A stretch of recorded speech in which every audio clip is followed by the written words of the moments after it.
বন্ধুরা, আমি আজকে একটি ছড়া আবৃত্তি করব। ছড়াটির নাম মুক্তি মানে পাখি। লিখেছেন রহিম শাহ। মুজিব নামে একটি ছেলে হয়তো ছিল শান্ত, মনে মনে নীল আকাশে তারা খুঁজে আনত।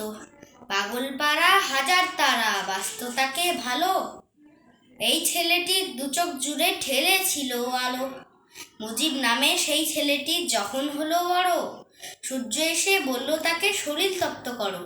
তপ্ত হয়ে মনে প্রাণে তারপরে কি করে, এই ছেলেকে আটকে রাখা গেল না আর ঘরে। মুজিব নামে সেই ছেলেটি ঘর ছেড়েছে ঠিকই, বুকের ভিতর আগুন জ্বলে পড়ল ধিকি ধিকি। আগুন কেবল তার বুকে নয়, ছড়িয়ে গেল আগুন বাংলাদেশের আকাশ জুড়ে। আসবে এবার ফাগুন, ফাগুন মানে বাঙালিদের স্বপ্নে ওরা উড়ি, নীল আকাশে উড়িয়ে দেওয়া হাজার রঙের ঘুড়ি।